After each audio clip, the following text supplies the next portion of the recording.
Yes, so now that the main wall is done, up there, basically there's a plate got to go underneath here, and then we have a void here, you see, because of the building being a foot out of square and a foot on the splay.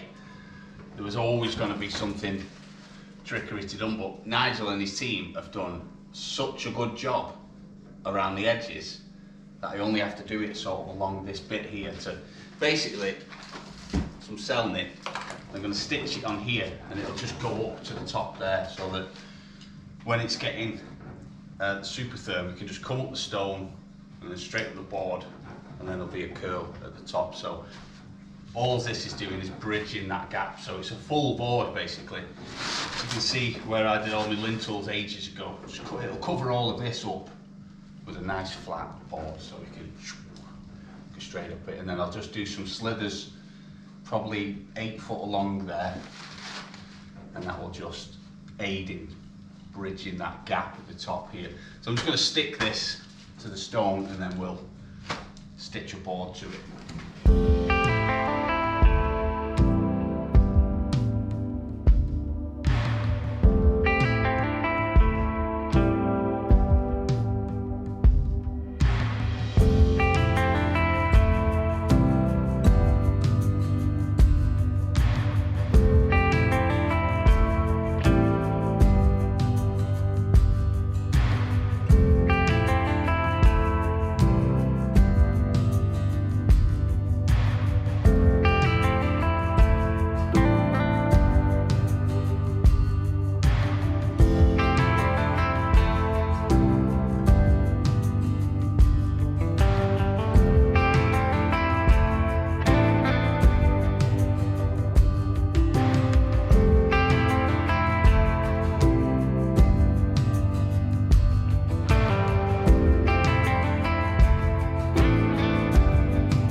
Me and Becky have been hard at it all day.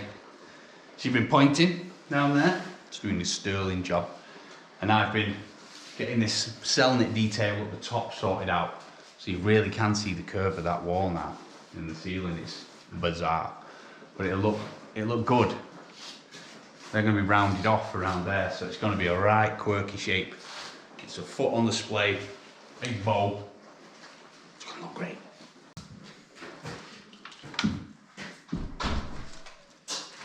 I think it's done. Isabella has made our tea. Are you ready? I'm starving. We'll let that just hold for now. Plenty of fixings in that. But I'm hungry, like real hungry. So I'm gonna go in, have my food, and then I'll come back out because we've got lots of daylight. So I'd just like to take a moment to thank this week's sponsor, Surfshark. So we've been using... Nelly, always the wrong moment. But we have been using Surfshark now for 2 years, maybe longer actually, because we started using Surfshark when we went travelling Europe in our motorhome. Basically, Surfshark is a VPN, which stands for Virtual Private Network, and it allows you to browse the internet safely and privately by blocking unwanted ads and malware. It also keeps your personal information hidden from snoopers and trackers. One account can cover lots of devices, unlimited devices in fact. So we have it for both of our laptops, the kids' tablets, our phones, the kids' phones, and it is all under one account. We also have it on the television because, well, the other benefit of a VPN is being able to watch those channels that you perhaps won't be able to otherwise get. In Ireland here, for example, there are certain channels that Ewan in particular likes to watch, some American channels. I have a little bit of an addiction to some reality TV shows whenever I get a chance to watch these things. So Surfshark allows me to watch these programmes by using one of their servers from a different country. So if you're interested in trying Surfshark for yourself, please use the link in our description or go to surfshark.com and use the code The Irish Homestead at checkout for 4 months extra of Surfshark completely free. So thanks again to Surfshark for sponsoring today's video. So Sam's just nipped off to go and get some screws and bits and bobs. He's got to do the windowsills today in here, that's the plan. I have now finished off pointing, the rough pointing I'd say, on the main 3 walls, the external walls of the cottage. I'm now going to do a neat job pointing this wall. I was hoping to try and push for a little bit more of the stone on show than just a kidney shaped area. I'm hoping to leave as much of this shown as I can. Now that is going to be hindered by things that Sam's had to do structurally to hide void spaces and various details. And also up here that was really thick concrete and we would have had to use the breaker to get it off. And we were worried that that could damage everything that we've done with regards to the window pointing on the outside. It was just not worth the risk. So we've compromised, and I think he's going to cut this little black area off for me. So I've got a decent amount of the stone showing. Originally, I mean, I'd already pointed a little bit of this because I did this before we even joined the 2 buildings together, when this was still the barn and that was a void, and I did point in that. So some of it's pointed by the windows. Sam's original plan was to put cell-knit board there and to create a nice sharp edge from the window, and it would be easy to line plaster. Obviously, I've thrown a little bit of a spanner in the works because I would like to see the stone right to the window. Now that poses a problem, as you can probably see, because we've got big voids where it's full of foam, and also the problem we have to overcome on the inside that we didn't have to deal with on the outside are the metal straps to secure the windows in. So I think what we're going to do is he's going to try and take some of the screws out that are in and go back a little bit. I'll show you. Excuse the cobwebs because there's a lot of them, but you can see the screws been put in here. Now I think we can maybe bring that back a little bit closer and screw in there and cut this off. There's a few down, there's another one at the top and another one at the bottom. But yeah, that's going to be a bit of trickery to get around and a bit of a headache. But even if we'd put the cell-knit board on, well yeah, we could have put the cell-knit board on, but it would have just looked flat. And although we were going to have the curved round edges at the windows, I just think it's a shame to cover up such lovely stone when we don't have to. But if it turns out to be really a nightmare, that might be the way it has to go. I don't know. I'm trying desperately not to do that. I think what we're going to have to do is put a batten down as well. And I'm just going to have to freehand it off. I'm not sure how it's going to go, but I'm going to give it a try. Right. First things first. You need to make sure the walls are nice and damp. I'm doing this in a really non-make-sense order because it's the only angle I can get with the camera.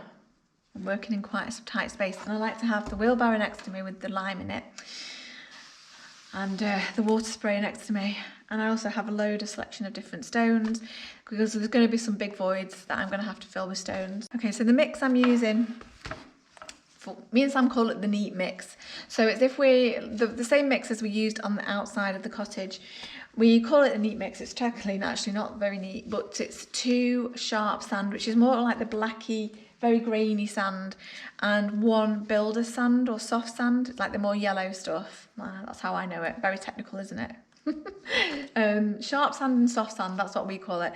And then so it's 3-to-1 with the lime, which is NHL 3.5 from Round Tower Lime. So that's what we tend to use.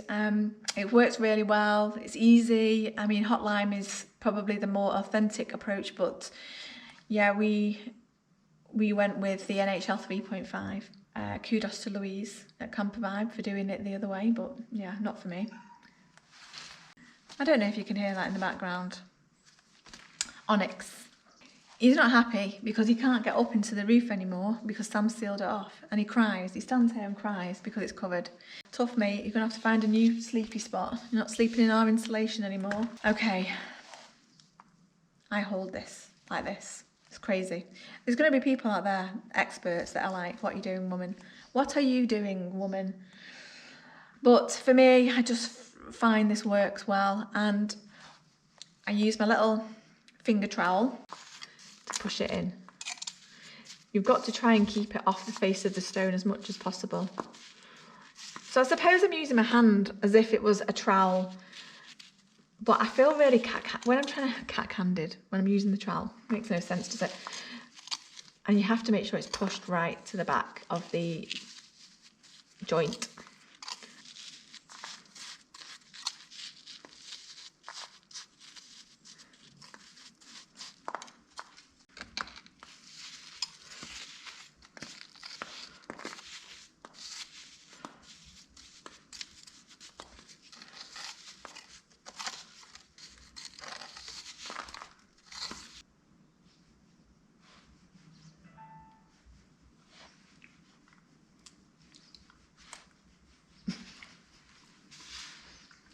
I know. There she comes. You find your way in, don't you? I know. I'm busy. I'm busy. I'm pointing. Okay. Sam's back with the music on, and he's going to be drilling. So I'm not going to be able to talk on camera anymore. I'm going to put the headphones on because it's so loud. It's awful. And I'm just going to crack on. So I'll put you onto time lapse. So yeah, let's get going.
Sam's wafer the sandwich. waffle.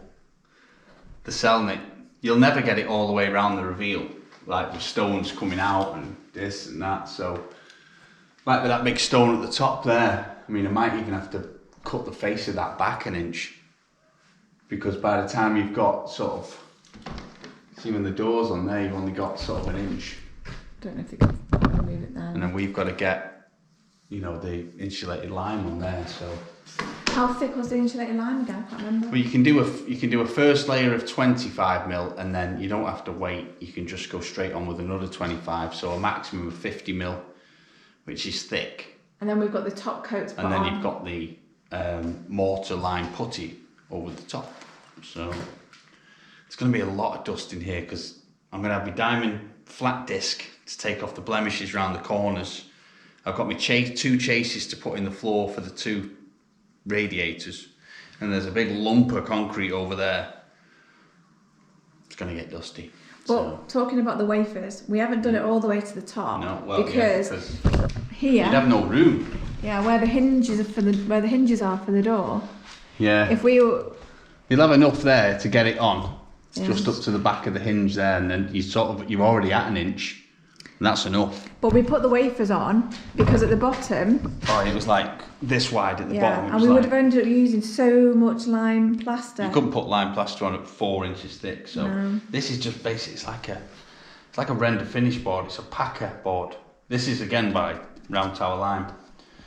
This is what they recommend. That's why that big wall up there and everything is done in this Celnit, because it's designed for the Supertherm to go straight onto it. So yeah, they're going to be wobbly, right? But that's sort of the look we're going for. Curves, bends, rounded corners. It will look alright in the end. It looks a bit crazy great. right now. It'll look, when it's all done, when it's painted, it'll be quirky, because nothing will be straight, and that's good. And then we've done. Well, Becky's good. Oh yeah, but you did all the prep work, so we will see what that looks like when we take that shuttering off. So this side will just have that amount of stone showing, and then the wavy lime plaster that will go all the way up to the top, and then it'll start, the wavy plaster will I think it's come going here. to follow this curve up like this. Yeah. To cover this. This is my homemade padstone for the lintels. So it'll curve like this and then into the point in there. It's going to curve around sort of like this. We probably won't put skirting boards on, because we'll just bring the lime right down to the floor. And I said to Becky about if we put like an engineered floor in here, then we use, I've done it before, I've used rope. It's like big sort of 2-inch diameter rope, and we can just sort of run that around the room, and it hides that expansion joint between the floor and the wall, and it looks great. Becky can't see it. I just don't think it'll look nice. It looks fabulous. Fair enough if I was at the seaside. It's not like brand new blue rope, it's like old ship's rope. Yeah, but if we had a cottage by the sea, I could picture it, but I feel We're like... not by the sea. Exactly, why have we got rope? So what do you want to do? I don't know, I'm going to research what everyone else does. Rope. We can't be the only ones in this position with wonky walls. Some people will probably just have it right down to the floor, but then if we have an engineered floor, you have to have an expansion gap. So you have to be able to hide that expansion gap. There's no way we're going to put skirtings on in here. Well, you could put skirtings on straight and then do a box detail and scribe it all into the walls, but you'd probably lose near a foot. Maybe we should have put the skirtings on first and brought the lime plaster down to the skirting. Shh. Jesus. Just What? I roll. think that's a good idea. No woman. Because then we can bulge it out where it needs bulging out, and... No. No? No. Oh. No. Anyway, we're not even at that point. We'll worry about that down the line. Okay. Right. Let's just carry on. It's time for some lunch. No, yeah, that's probably why I'm hanging out. Ratty. Ratty. Hungry.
well.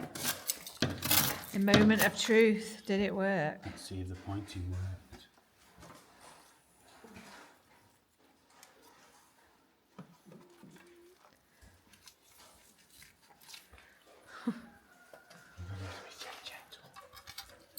Tickle it off.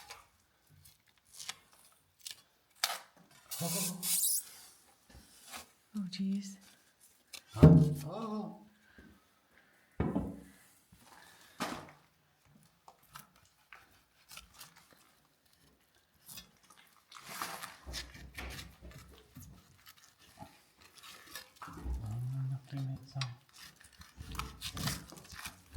Oh, Jesus.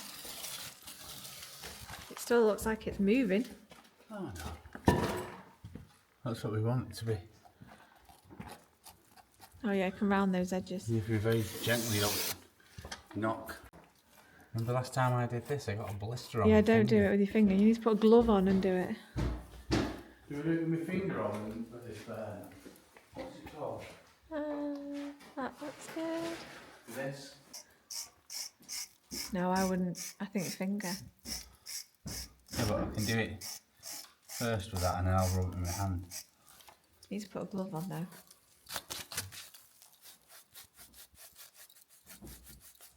I don't think anyone's going to be able to see. It looks really dark. It's a bit dark for me. It's still weak, but it's enough to take the edge off. Yeah, I was going to round the corner off. Yeah. Just to give it that little tickle. Oh, it's not bad because it's just a brush. Just really light.